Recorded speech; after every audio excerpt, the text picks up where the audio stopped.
태극권 전문 용어예요. 추수를 말하고요. 추수. 가는 노래를 만드는 거예요. 그래서 노래로 만들어서 불러서 이제 할 수 있도록 만드는 거고요. 이 타수를 진식 태극권에서는 갈수라고 그래요. 또 무식 태극권에서는 교수라고 하고, 양식 태극권과 위수인 노사는 유수라고 해요. 주무를 유자에서 손을 밀고 당기는 거고, 여기 보시면 이제 추수하는 모습이 있죠. 고전 태극권론에서 이제 많이 사용을 해요. 타수용법, 타수요원, 타수살방, 또 갈수, 16경, 갈수, 16목 이런 등등의 용어를 많이 사용을 하고 있고요. 네, 그럼 왕종학은 뭐 누구인지 어떤 사람인지 잠시 한번 제가 말씀을 드리겠습니다. 왕종학은 이제 청대 고종 시기에 산서인으로 알려져 있고요. 저명한 이제 태극권 이론가예요. 네. 그리고 노년에는 하남성 낙양에서 정착해서 태극권을 연구하고 가르쳤다고 알려져 있습니다. 또 어떤 일설에서는 명대 사람이라고 해요. 그래서 그의 생애가 확실하지는 않아요. 네. 저작은 태극권론, 음부 참총결, 13세 타수가 결, 그 다음 13세 행공심해, 13세가 타수가 태극권론, 태극권회, 태극권 구요론, 이런 저작들이 있습니다. 타수가 원문을 보시면요.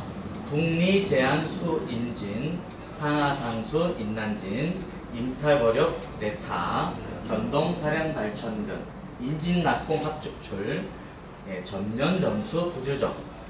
자, 이 뜻은 요 밑에 있습니다. 북리 제한의 진짜 의미를 알아야 돼요. 내가 북인지 일인지 이러한 동작들을 태극권 수련하면서 알아야 되고, 이 상하상수는 상하가 서로 따른다는 뜻이에요. 예, 그러면 상대는 나가기 어렵다. 요거에 대해서는 좀 이따 다시 설명을 드리겠습니다.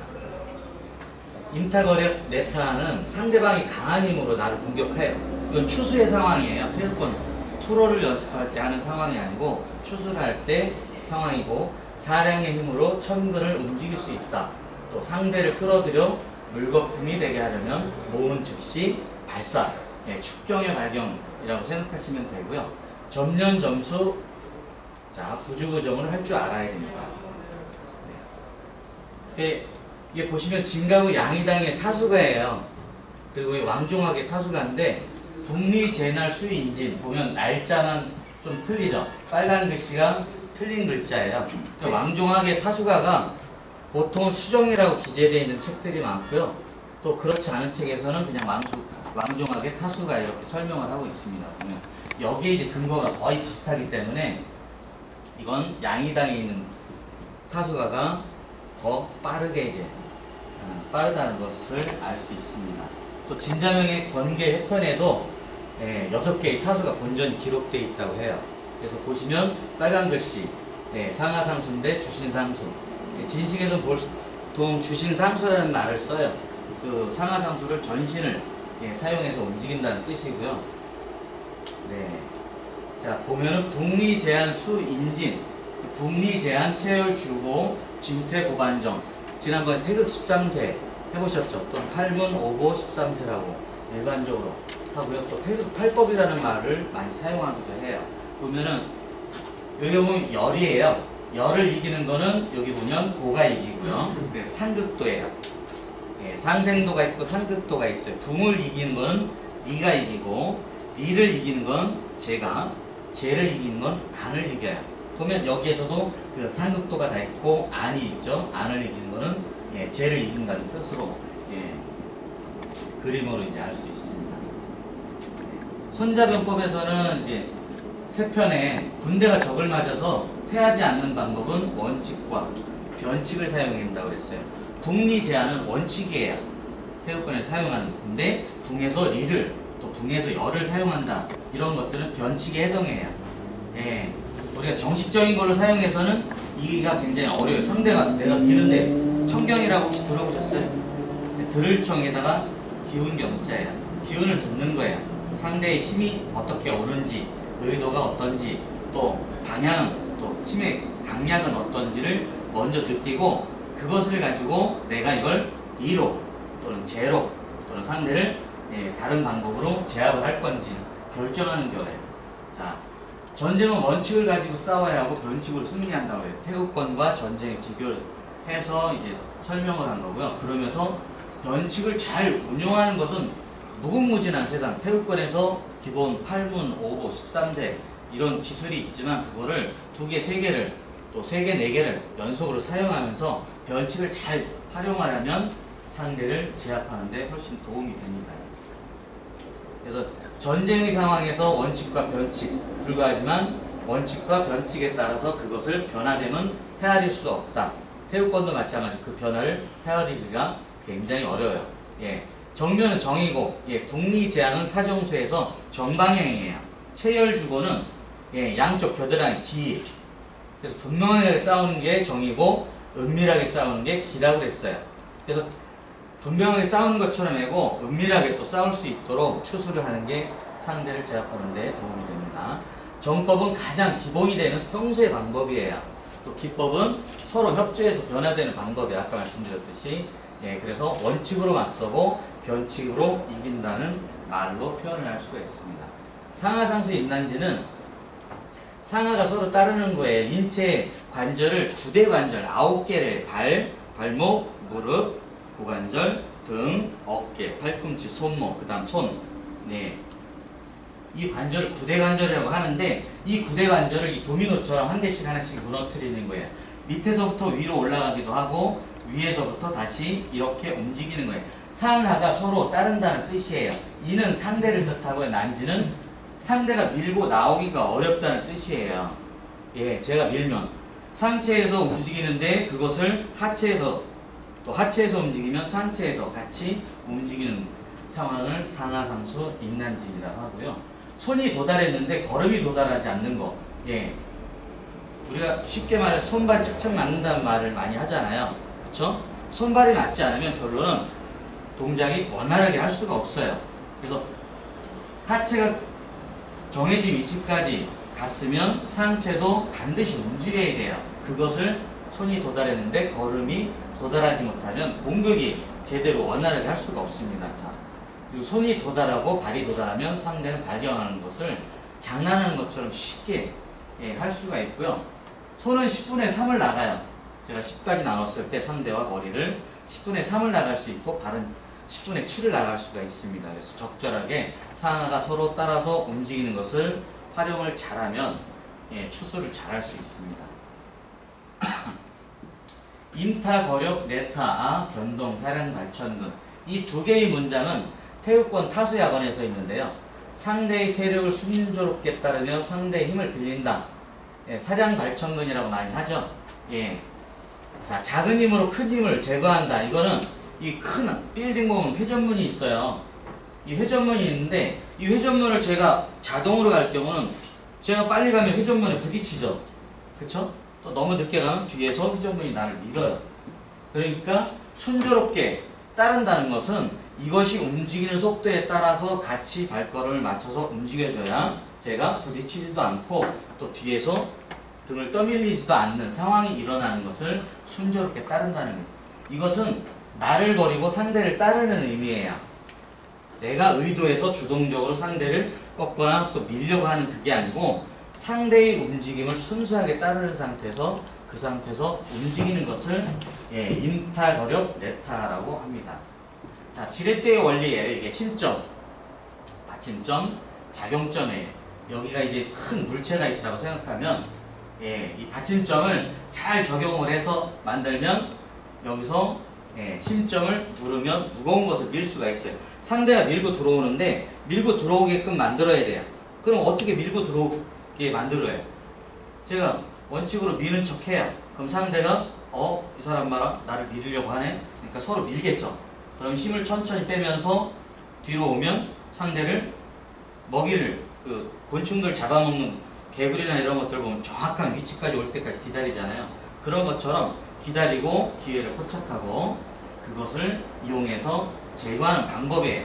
지렛대의 원리를 이용해서 옆으로 돌려버리면 상대는 쉽게 제압이 됩니다. 이제. 인진, 낙공, 축출. 축출이죠. 상대방과 추수를 할 때 상대의 중심을 끌어당겨 물거품이 되게 만드는 건데요. 이것은 제가 상대를 잡아 당기려고 하면 상대는 더 쉽게 도망을 가요. 우리가 그 굴 안에 뱀이 이렇게 들어가요. 그러면 제가 그 뱀을 꼬리를 잡아서 당기려고 하면 이 뱀이 저항을 하고 절대 안 빠져나와요. 예. 몸이 두동강 나는 한이 있어도 절대 빠져나오지 않는데 그 앞에 불을 피는 거예요. 이렇게. 그래서 연기를 피우면 이 뱀이 답답하니까 나중에 나오겠죠. 이런 것처럼 내가 상대를 들어오도록 유인하는 방법이에요. 아까 그 갈수 16목이라고 하는 진식의 이제 요결이에요. 16가지인데 인진낙공에 대해서 글자를 상세하게 분석을 했어요. 지름이 썼고요. 이는 상대를 끌어오도록 유인하며 나에게 가깝게 끌어들인다. 상대가 나를 마치 공격해서 이기는 상황처럼 만드는 거고요.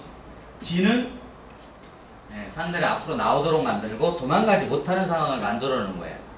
상대를 붙었을 때 밀거나 당기고 또 좌우로 움직일 수 없는 상황을 만들어 놓은 거고, 낙은 떨어지는 것과 비슷해요. 처마 밑에 물이 톡 떨어지면 그 다음에 어떻게 할 수가 없죠. 마찬가지 상대의 아까 말씀드렸던 지렛대의 원리를 이용해서 상대를 톡 치면 상대가 마치 처마 밑에서 물로 떨어지는 것처럼 그런 상황이 이제 벌어집니다. 공은 적당히 발음하는 소리를 제거하고, 또 진식에서 발음을 이제 합니다. 이제 흥이나 흥인 이런 발음을 하고요.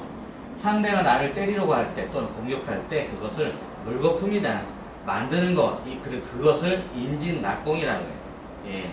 끌어들여 상대를 물거품이 되도록 만드는 거고요. 이 합자에 대한 풀이는 모으는 즉시 밀어젖히는 거예요. 모은다는 것은, 또 합이라는 것은요, 상대와의 합을 잘 맞추는 거예요. 합이라는 건 어울림, 이런 것들도 포함이 되어 있고요. 상대와 내가 잘 연결이 되면 상대를 밀을 때 또는 젖힐 때 이런 거에서 잘 움직일 수 있고요. 이게 이제 붕이에요. 붕경. 붕경을 사용할 때는 의수, 회음이에요. 붕은 밀어젖히는 거 아시죠? 이렇게 상대를 그 공간 안으로 들어오지 못하도록 만드는 거고요. 붕은 항상 의념을 이렇게 보면은 회음에서 내려와서 이렇게 해고 미는 동작을 합니다. 점년전수 부주점. 점이라는 건 손과 손이 서로 젖는다 또는 살붓꽃이 만개할 즈음 내리는 뒤에 옷이 젖는 것이에요. 이슬비, 이슬비에 우리가 옷을 젖듯이요, 내 기운이 상대의 피부를 통해서, 또 심한 경우는 상대의 뼛속까지 스며들어서 움켜쥐는 상황을 점이라고 해요. 그래서 적실점자를 써놔요. 우리가 저런 종이를 붙일 때 풀을 이렇게 하면 스며들잖아요. 그쵸? 그래서 접착력이 늘어나는 것과 같은 원리예요. 여기서는 연은 손과 손이 연속해서 이어지는 거예요. 우리가 열리지 같은 거, 나무가 뿌리는 다른데 가지끼리 이렇게 닿아서 나중에 한 개의 나무처럼 되는 것처럼 상대의 손과 내 손이 연결되어 있는 상태고요. 관절의 마디는 움직여야 돼요. 유동적이어야 돼요. 그래야 상대를 잡았을 때 밀거나 당길 때 움직일 수가 있습니다. 그것은요, 뭐라고 생각하시냐면, 잠깐만 나와보세요, 선생님. 네, 상대가 제가 이렇게 잡았어요. 이렇게 잡으면 움직여보세요. 자, 막 움직여요. 이렇게 하면은 제가 이렇게 잡으면 불편해. 근데 힘을 빼면요, 손목만 제 손가락만 움켜쥐고 이렇게 잡으면, 자, 잡아보세요. 제가 막 움직일 거예요. 이때 힘을 주면은 어떻게 돼요? 쇳덩이가 강하게 주면 부러지는 것처럼 되는데, 손목만 꼭 쥐는 거예요. 꽉 쥐는 게 아니고 꼭 쥐는 거예요. 그러면은 제가 움직여도 빼지를 못해요. 이런 상황을 점이라고 생각하시면 돼요. 아시겠죠? 네, 감사합니다. 수는 상대의 기세를 따라, 기세라는 건 이제 세력, 상대의 움직임, 이런 거라고 생각하시면 되고, 나아가고 물러나는 것을 생각하는 거예요. 상대가 나아가면 나는 물러나고, 또는 내가 물러나면 상대가 또 다시 따라오는 거고요. 부주정, 이거는 부주부정이라고 합니다. 주는 잃어버릴 주자예요. 제가 상대를 잊어버리는 거예요. 아까 회전문처럼 상대하고 붙어서 이렇게 미는데 상대는 빨리 도망을 가요. 근데 저는 천천히 움직이면 상대하고 손이 떨어지겠죠. 이거를 주라고 해요. 태극권에서는. 정은 그럼 뭐냐? 이게 꼭대기 정자인데, 여기서는 소처럼 들이받는다는 의미도 있어요. 소가 머리를 들이받죠. 그것처럼 내가 빨리 가는 거예요. 상대는 천천히 가는데, 그러면 서로의 저항감이 생겨요. 그럼 힘센 놈이 이길 수 있겠죠. 하지만 태극권은 아까 말씀드렸던 사량 발천근이라는 기술을 사용해서 상대를 제압하기 때문에 예, 정을 사용하지 말아야 돼요. 그래서 여기서는 7자의 글자로 만드는 거예요. 예, 글자를. 그러다 보니까 부자를 하나 빼버린 거예요. 부주, 원래 부정 이렇게 써야 되는데 그냥 부주정으로 해서 예, 묶어서 이제 설명을 돼 있는 거고요. 이거는 나를 버리고 상대를 따르는 것입니다. 예. 상대를 따라서 움직이는 과정에서 상대와 떨어지지 않을 뿐만 아니라 상대와 저항하며 힘을 사용하지 않는다. 즉 사기종인을 하는 거예요. 나를 버리고 상대를 따르는 거 사기종인. 네. 아시겠죠? 이거는 어려운가요? 네. 그럼 결론은 뭐냐? 예. 왕종하고 옛사람의 문구를 아까 보셨던 예, 진가구에 있는 문구를 깔끔하게 매끄럽게 수정해서 만드는 거예요. 7원 6구로 돼 있어요. 예. 그리고 완벽하게 정리가 되어 있다고 합니다. 후대 사람들이 그걸 가지고 타수가를 예, 말은 간결하나 뜻은 모두 들어있으며 외우기 쉽고 기억하기 편하고 태극권 명작으로 이제 부르고 있습니다. 예, 그리고 항상 우리가 태극권 추수를 할 때 지도 원칙으로 사용하는 게 이 타수가예요. 타수가는 한 번쯤 시간 날 때 꼭 읽어보시면 그 의미를 또 새겨보면 예, 도움이 많이 되고요. 예, 예를 들면 상하상수, 상하가 서로 따른다는 것은 손발이 맞는다는 것으로 생각하시면 되고요. 사량발천근은 아까 지렛대의 원리를 사용해서 예, 움직이는 거고요. 인진낙공, 상대를 끌어들여서 물거품이 되게 만드는 거. 점연점수, 자 옛날에는 점점연수라고 그랬어요. 예, 양진고 때는 점점연수라고 했는데 후대 사람들이 연수 하다 보니까 좀 말이 좀 헷갈리는 거예요. 그래서 후대 사람들이 점연점수라고 예, 바뀌었고요. 요거를 첨자로 읽는 사람도 있습니다. 예, 우리나라에서 그걸 첨자로 쓰는 사람도 있는데 원래는 적실점자로 읽는 게 예, 맞고요. 부주부정, 상대와 떨어지지 않고 또 상대와 저항하지 않는 상태, 이런 것들을 태극권을 항상 사용할 때 사용하는 전문 용어로 예, 사용을 하고 있습니다. 예, 너무 간단하죠? 예, 시간을 30분 해라 그래서 너무 빠르게 저도 급하게 하다 보니까 그랬습니다. 자, 혹시 궁금한 점 있으세요? 없으세요? 너무 후다닥 갔나요? 네. 네. 끝났습니다. 감사합니다.